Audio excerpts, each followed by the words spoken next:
সেইদিনা ঈশ্বৰে কৰা প্ৰথম প্ৰশ্নটো আছিল, আদম, যি ফলটো খাবলৈ মানা কৰিছিলোঁ সেই ফলটো খালা নেকি? এই বুলি ঈশ্বৰে সুধিলে। প্ৰিয়সকল, কি ঈশ্বৰে নাজানে তেওঁ খালেনে নাই? কি বুলি কয়? কিমানে বাৰু মানে তেওঁলোকে যে ফলটো খালে সেই কথা ঈশ্বৰে জানিছিল? হাত দেখুৱাবনে? ৰাইট। যিহেতু ঈশ্বৰে জানিছিল যে হাৱা আৰু আদমে ফলটো খালে, তেন্তে প্ৰশ্ন কিয় সুধিছিল? কাৰণ কি আছিল? খাবলৈ মানা কৰা ফলটো তেওঁলোকে যে খালে সেই কথা ঈশ্বৰে জানিছিল। কিন্তু কিয় প্ৰশ্ন কৰিছিল? মই যি ফলটো খাবলৈ মানা কৰিছিলোঁ খালা নেকি? এইদৰে প্ৰশ্ন কৰাৰ কাৰণ জানেনে? আদমক ঈশ্বৰে এটা সুযোগ দি আছিল তেওঁ কৰা ভুল কামটো স্বীকাৰ কৰিবলৈ। আদম, তুমি মানা কৰা ফলটো খালা নেকি? প্ৰিয়সকল, আকৌ কৈছোঁ, ঈশ্বৰ কেতিয়া আহিছিল? দিনৰ জোৰ পৰা সময়ত। ইয়াৰ দ্বাৰাই কি বুজোৱা হৈছে? ঈশ্বৰে ক্ৰোধ আৰু উত্তেজনাৰে পৰিপূৰ্ণ হৈ যিয়ে পাপ কৰিলে তেওঁক জোৰকৈ ধৰি তাক চুলিত ধৰি জোৰকৈ মাটিত বগৰাই দিবৰ কাৰণে ঈশ্বৰ তালৈ অহা নাছিল। প্ৰিয়সকল, প্ৰেমময় ঈশ্বৰ হিচাপে, দয়া আৰু কৃপা কৰোতা ঈশ্বৰ হিচাপে বিপথে পৰিচালিত নিজৰ সন্তানক পুনৰাই নিজৰ পথত আনিব লাগে বুলি ভাবি দিনৰ জোৰ পৰা সময়ত শান্ত মনেৰে, এটা ভাল মনেৰে পথভ্ৰান্ত হোৱা আদম আৰু হাৱাৰ ওচৰলৈ ঈশ্বৰ আহিছিল। প্ৰিয় ভাই ভনীসকল, আকৌ কৈছোঁ, আপোনাক দণ্ড দি ঈশ্বৰে আনন্দ নাপায়। আপোনাৰ জীৱনত শুধৰণি হ'লেহে ঈশ্বৰ আনন্দিত হয়। আহক আমি সেই বাক্যটো পঢ়োঁ। জেস্কেল ভাওবাদীৰ পুস্তকৰ 18 অধ্যায় 23 পদ। প্ৰভু যীশুৱাই কৈছে, দুষ্টই যে নিজ পথৰ পৰা ঘূৰি জীয়াই থাকিব, ইয়াত সন্তুষ্ট নহৈ। প্ৰিয় ভনী, শুনিছেনে? আপুনি নাশ হ'লে নৰকলৈ গ'লে ঈশ্বৰ সন্তুষ্ট নহয়। আৰু যেতিয়ালৈকে আপুনি এই পৃথিৱীত থাকে শান্তিৰ অবিহনে, আনন্দৰ অবিহনে, আপুনি যদি দুখ কষ্ট ভুগি আছে, তাত ঈশ্বৰ সন্তুষ্ট নহয়। শুনিছেনে? আপোনাৰ জীৱনত শান্তি নাই, আপোনাৰ পৰিয়ালত মৰম চেনেহ নাই, আপোনাৰ শৰীৰত শক্তি নাই, আৰ্থিকভাৱে তেনে উপাৰ্জনো নাই, মৰম চেনেহ, অনুৰাগ আৰু আত্মিকতা আপোনাৰ জীৱনত নাই। আপুনি বাহিৰে বাহিৰে জীয়াই থকা যেন দেখুৱাইছে, কিন্তু বাস্তৱত আপুনি মৰা মানুহৰ নিচিনা হৈ আছে। আপোনাৰ এনেকুৱা জীৱনটো দেখি ঈশ্বৰ সুখী হোৱা নাই, আনন্দিত হোৱা নাই। তেন্তে ব্যাকুল হৈছে, দুখী হৈছে। ঈশ্বৰে কৈছে, সেয়া কি? প্ৰভু যীশুৱাই কৈছে, দুষ্টই যে নিজ পথৰ পৰা ঘূৰি জীয়াই থাকিব। তেন্তে তেওঁ কি কথাত সন্তুষ্ট হয়? চাওঁ আহক। ইয়াত সন্তুষ্ট নহৈ তাৰ মৃত্যুত জানো মই কোনো সন্তোষ পাওঁ? তুমি যদি নিজ পথৰ পৰা ঘূৰা, তেন্তে মই সন্তুষ্ট হওঁ। যদি তুমি নিজৰ জীৱন সলনি কৰা, নিজৰ অভ্যাস সলনি কৰা, নিজৰ আচৰণ সলনি কৰা, চাল চলন সলনি কৰা, স্বভাৱ সলনি কৰা, তেন্তে ঈশ্বৰে কৈছে, মই সন্তুষ্ট হ'ম। প্ৰিয়সকল, হয়নে নহয়? ল'ৰা বা ছোৱালীয়ে মই মতালিৰে ঘূৰি ফুৰি মাক বাপেকৰ আজ্ঞা পালন নকৰি কুসংগৰ সৈতে ফুৰিলে সেই বাপেকে কি ক'ব? আৰে বোপা, তুমি এইদৰে ঘূৰি ফুৰিলে মই কেনেকৈ সুখী হ'ম? এইদৰে তুমি যদি নিজৰ জীৱন, নিজৰ ভৱিষ্যত ধ্বংস কৰি পেলোৱা, মাক বাপেক হিচাপে আমি কেনেকৈ সুখী হৈ থাকিম? তুমি যদি ভালদৰে পঢ়া, তুমি আমাৰ কথা মানি উপযোগী হৈ যদি উন্নতি কৰা, তেতিয়া আমি সুখী হ'ম। প্ৰিয়সকল, ঈশ্বৰেও তাকেই কৈছে, আৰু এহাল মাক বাপেকেওতো তাকেই বিচাৰে। একেদৰেই পৰম পিতৃয়েও তাকেই বিচাৰে। প্ৰিয় ভাই ভনীসকল, আপোনাৰ বিনষ্ট হ'লে প্ৰভু সুখী নহয়। আপুনি পাপৰ অভ্যাসবোৰৰ দাসত্বত থাকিলে তাক দেখি প্ৰভু সুখী নহয়। আপুনি জানো এই কথাত সুখী হ'ব? এজন মদপীয়া নিজৰ কু অভ্যাসৰ কাৰণে সুখী হয়নে? এজন ভ্ৰান্তই নিজৰ অভ্যাসৰ কাৰণে সুখী হয়নে? এজন জুৱাৰীয়ে জুৱা খেলিলে সঁচাকৈ সুখী হয়নে? এজন মদপীয়ে মদ্যপান কৰাৰ পাছত এয়া কি জীৱন এই বুলি আক্ষেপ কৰে। জুৱা খেলি নিজৰ গোটেই পইচা হৰাৰ পাছত ঘৰলৈ উভতি আহিবৰ কাৰণে অটো ভাড়া দিবলৈকো পইচা নথকাত নিজেই আক্ষেপ কৰে, এয়া কেনেকুৱা জীৱন? অটোত ঘৰলৈ উভতি যাবলৈকো পইচা এটা নাই। এতিয়াৰ পৰা আৰু মই কেতিয়াও জীৱনত জুৱা নেখেলো বুলি কৈ ঘৰলৈ গৈ ঘৈণীয়েকৰ গহনা বিচাৰে। আকৌ সেই পুৰণি জীৱন। ঘৰলৈ গৈ পোৱাৰ পাছত আকৌ একেই আচৰণ। মই তাকেই কৈছোঁ, শয়তানে কি কৰে জানেনে? আপোনাৰ দ্বাৰা নিজ নিজ কামবোৰ কৰায়। তাৰ পাছত আপোনাৰ দ্বাৰাই আপোনাৰ নিন্দা কৰায়। আৰে নিষ্কৰ্মী, তোমাৰ নিচিনা এই দেশত কোনো নাই। এইদৰে তেওঁ আপোনাৰ দ্বাৰাই কোৱায়। এয়া হৈছে তেওঁৰ স্বভাৱ। আমি তাক কিয় বিশ্বাস কৰিব লাগে প্ৰিয়সকল? প্ৰিয়সকল, আমি তাক কিয় নিজৰ মূৰত উঠাব লাগে? আদম আৰু হাৱাই ঈশ্বৰৰ সৈতে সহভাগিতা আৰু মিলাপ্ৰীতিৰে থকাৰ পৰিৱৰ্তে শয়তানৰ সৈতে সহভাগিতা কৰাৰ কাৰণে তেওঁলোকে কি হেৰুৱালে? ঈশ্বৰৰ সহভাগিতা হেৰুৱাই পেলালে। শয়তানে কি বুলি কৈছিল? দণ্ড নাপাবা, তুমি আচলতে নমৰা। কিন্তু ঈশ্বৰে এতিয়া কোৱামতেই কৰিবলৈ গৈছে। প্ৰথম ঈশ্বৰে সুধিলে, সেই ফল কিয় খালা?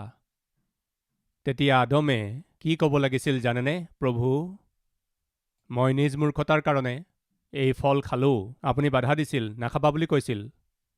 কিন্তু এতিয়া খোৱাৰ পাছত লাজতেই আৰু অপমানৰ কাৰণে আপুনি অহাৰ শব্দ শুনি আমি ভয় খালোঁ আৰু জোপোহাৰ আঁৰত লুকাব লগা হ'ল। তেনেকুৱা অৱস্থা আমাৰ জীৱনত কেতিয়াও দেখা নাছিলোঁ। প্ৰথমবাৰ দেখিছোঁ।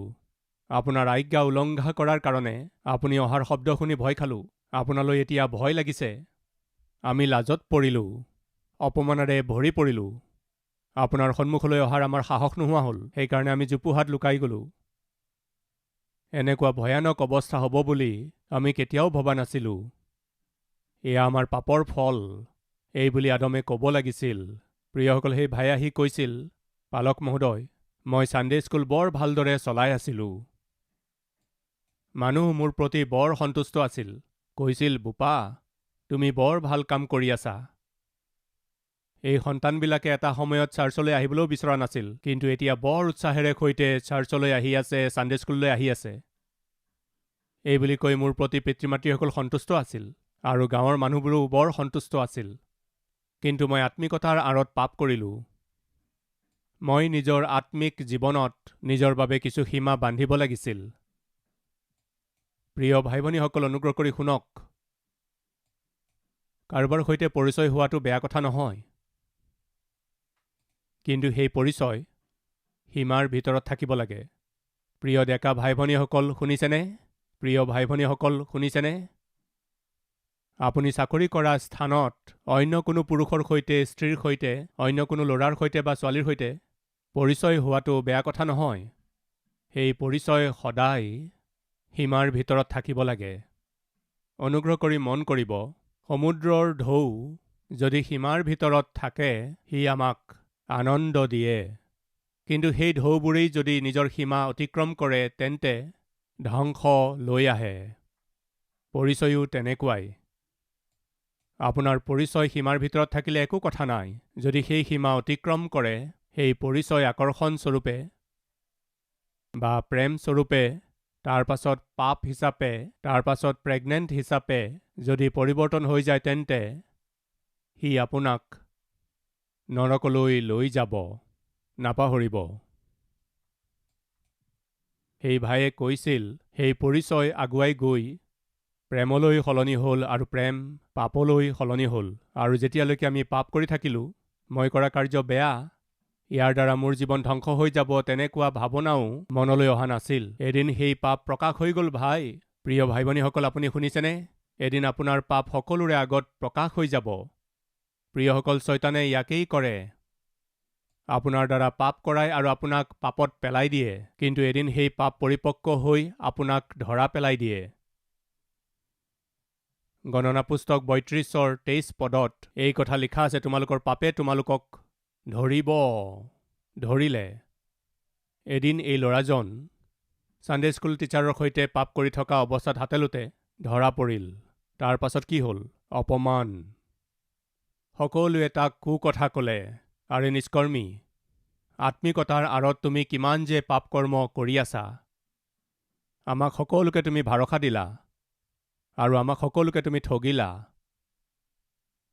মণ্ডলীৰ প্ৰতিজন লোকেই তেওঁক গালি পাৰিলে আৰু সাও দিলে, কুকথা ক'লে। প্ৰতিফল কি পালে জানেনে? অপমান, লাজ। তাকেই কৈছোঁ, পাপে আপোনাৰ জীৱনত আপুনি মূৰ দাঙিব নোৱাৰা অৱস্থা লৈ আহে।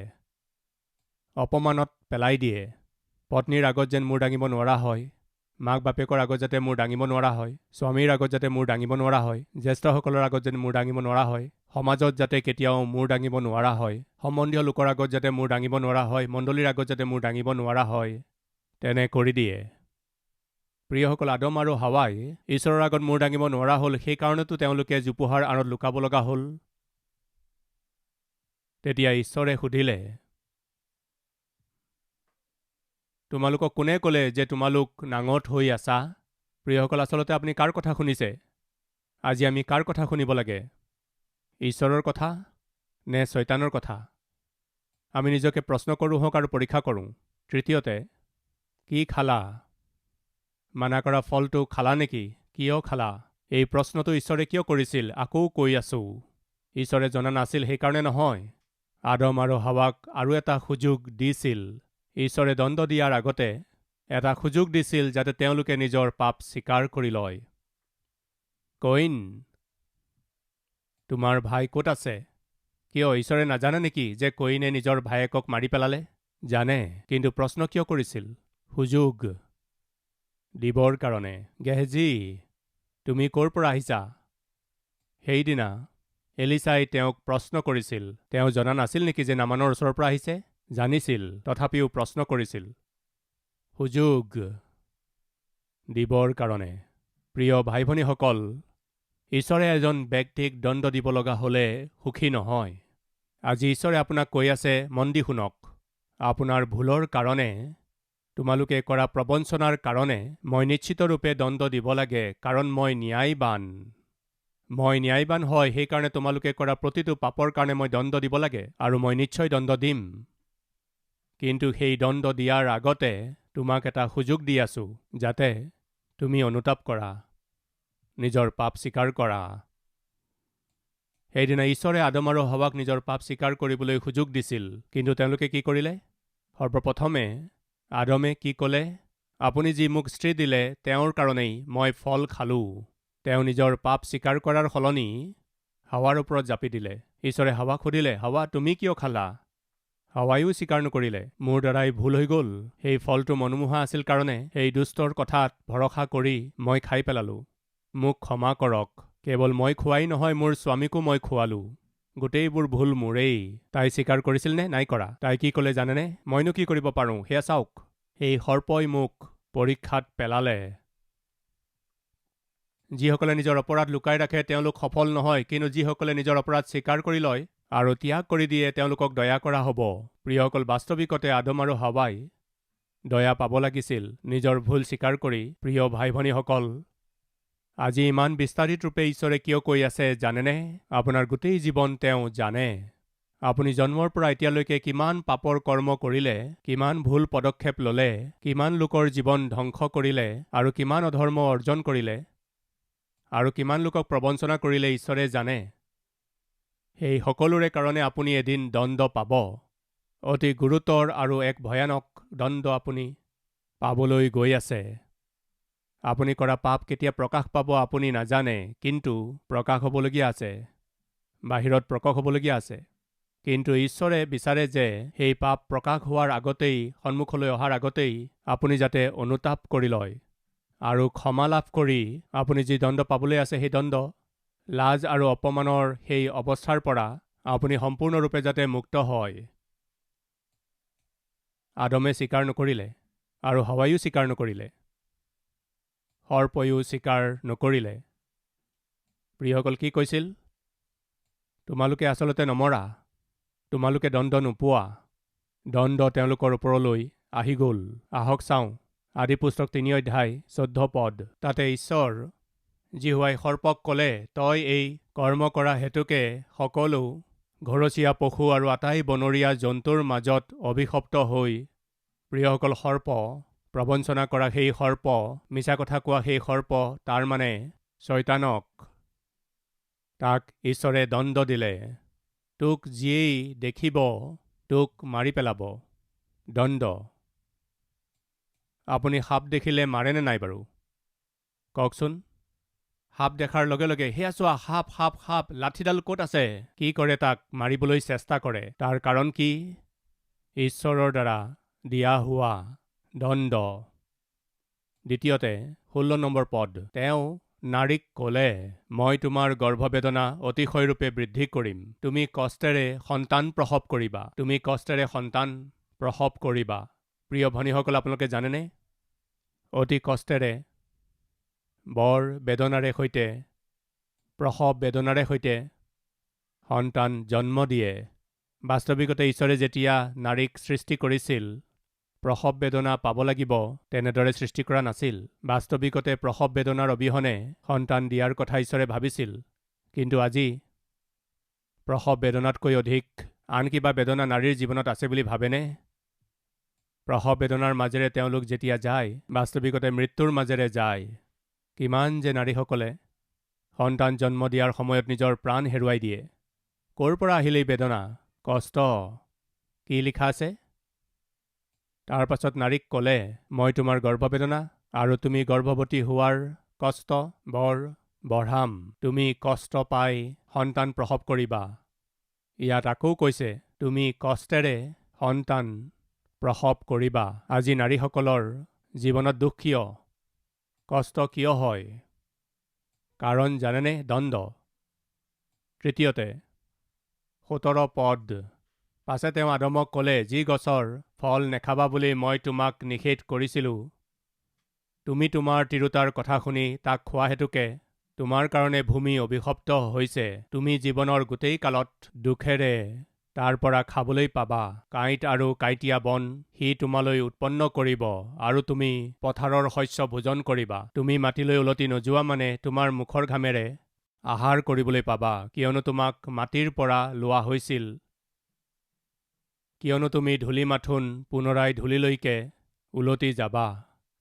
আপোনাৰ গাৰ পৰা ঘাম ওলালে আপোনাৰ কিহলৈ মনত পৰিব লাগে জানেনে? এয়া মোৰ পাপৰ প্ৰতিফল। প্ৰিয়সকল, ঈশ্বৰে মানুহক কঠিন পৰিশ্ৰম কৰি খাব পৰা অৱস্থাত ৰখা নাছিল। মানুহৰ প্ৰয়োজনীয় সকলোবোৰ বস্তুৰ সৃষ্টি কৰি নিজৰ সাদৃশ্যেৰে সৃষ্টি কৰাৰ পাছত নিজৰ পাপৰ কাৰণে পৰিশ্ৰম কৰি ঘাম উলিয়ালেহে জীয়াই থাকিব পাৰিব, এনেকুৱা অৱস্থা সাৱটি ল'লে। শয়তানে কি বুলি কৈছিল? তোমাৰ আচলতে একো নহ'ব। শয়তানো সাৰিব নোৱাৰিলে, ফল খোৱাৰ কাৰণে আদমো বাচিব নোৱাৰিলে, হাৱাও সাৰিব নোৱাৰিলে। ঈশ্বৰৰ দণ্ড তেওঁলোকৰ ওপৰলৈ আহিল। আৰু ইমানেই নহয়, আদম আৰু হাৱাক ঈশ্বৰে কি কৰিলে জানেনে? এডেন বাৰীৰ পৰা তেওঁলোকক বাহিৰলৈ উলিয়াই পঠালে। তোমালোকে কৰা পাপৰ কাৰণে এতিয়া আৰু মোৰ লগত থাকিবলৈ অনুমতি নাই। পাপে কি কৰে জানেনে? মানুহক ঈশ্বৰৰ উপস্থিতিৰ পৰা দূৰ কৰি পেলায়। আজি মোৰ প্ৰিয় ভাই ভনীসকল, মানুহে সৃষ্টি কৰা ঈশ্বৰক মানুহে নিজৰ পাপৰ কাৰণে নিজৰ পৰা দূৰ কৰিলে কিনো লাভ হ'ব? পাইলটৰ অবিহনে ফ্লাইটখন সুৰক্ষাৰে উৰিবনে? বাছ ড্ৰাইভাৰৰ অবিহনে আপুনি যলৈ যাব বিচাৰে তালৈ বাছেৰে সুৰক্ষাৰে যাব পাৰিবনে? কাৰখন ড্ৰাইভাৰৰ অবিহনে আগবাঢ়ি যাব পাৰিবনে? প্ৰিয় ভাই ভনীসকল, তেনেকৈয়ে যিজন ঈশ্বৰে আপোনাক সৃষ্টি কৰিলে তেওঁৰ নেতৃত্বৰ অবিহনে আপুনি শান্তিৰে যাত্ৰা কৰিব পাৰিবনে? সেয়া সম্ভৱ নহয়। সেইদিনা ঈশ্বৰে মানুহক নিজৰ উপস্থিতিৰ পৰা, সমৃদ্ধিৰ পৰা, সহভাগিতাৰ পৰা, সকলো আশীৰ্বাদৰ পৰা বাহিৰলৈ উলিয়াই পঠালে। ওলাই যোৱা বাহিৰলৈ, মোৰ সৈতে থাকিব নোৱাৰিবা, বাহিৰলৈ উলিয়াই দিলে। এই সকলোৰে কাৰণ কি জানেনে? মানুহে ঈশ্বৰৰ কথা শুনাৰ পৰিৱৰ্তে কাৰ কথা শুনিলে? শয়তানৰ কথা শুনিলে। আজি এই বাৰ্তা শুনি থকা ভাই ভনীসকল, ঈশ্বৰৰ আজ্ঞা পালন নকৰি শয়তানৰ কথা শুনিলে কি হয় জানেনে? আপুনি ঈশ্বৰৰ পৰা দূৰ হৈ যাব আৰু সেই ঈশ্বৰে দিয়া প্ৰেমক আৰু আনন্দ, শান্তি, ধৈৰ্যক, কৃপা আৰু মংগল আৰু বিশ্বাস, নম্ৰতা আৰু সংযমক আপুনি হেৰুৱাই পেলাব। আজি ঈশ্বৰে মোক কথা ক'লে, নিজৰ হাতেৰে নিজৰ জীৱন ধ্বংস কৰাৰ আগতে আজি এই অৱস্থাতেই মই নিজৰ জীৱন ঈশ্বৰৰ হাতত সোধাই দিছোঁ। এজন ভাল মানুহ হিচাপে, এটা নতুন সৃষ্টি হিচাপে জীৱন যাপন কৰিবলৈ বিচাৰিছোঁ। মোৰ কাৰণে প্ৰাৰ্থনা কৰক, এই বুলি কোৱাসকলে মোৰ সৈতে একেলগে প্ৰাৰ্থনা কৰিবনে? আহক আমি প্ৰাৰ্থনা কৰোঁ।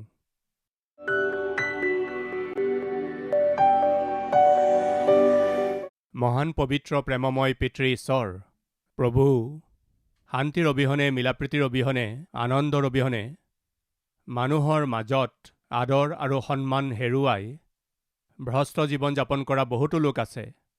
বাহিৰে ভাল যেন দেখাব পাৰে, বাহিৰে প্ৰেমৰ নাটক কৰিব পাৰে, কিন্তু ভিতৰি ভিতৰি ঈৰ্ষা, হিংসা আৰু শত্ৰুতাৰে, ক্ৰোধেৰে, আৱেগত জ্বলি আছে। কিন্তু এদিন সেয়া বাহিৰত প্ৰকাশ পাই যাব। জীৱন ধ্বংস হ'বলগীয়া আছে। সেইদিন অহাৰ আগতে নিজৰ জীৱন, নিজৰ হাত, আপোনাৰ হাতত যিসকলে সঁপিছে তেওঁলোকৰ সকলোকে গ্ৰহণ কৰি আশীৰ্বাদ কৰক। এই বাৰ্তাৰ দ্বাৰা নিজৰ জীৱন শুধৰাই ভাল ব্যৱহাৰ আৰু ভাল আচৰণ যাতে দেখুৱাব পাৰে, অদ্ভুত আত্মিক ব্যক্তি হিচাপে যাতে আমি জীৱ পাৰোঁ, সহায় কৰক যীশুখ্ৰীষ্টৰ নামত মাগিছোঁ পিতৃ।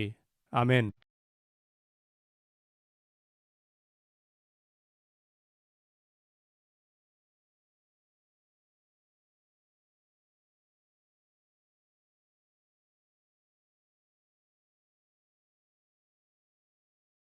আমাৰ ঠিকনা কালবাৰী, পোষ্টবক্স নম্বৰ 30, কুকটপল্লী, হায়দৰাবাদ 72।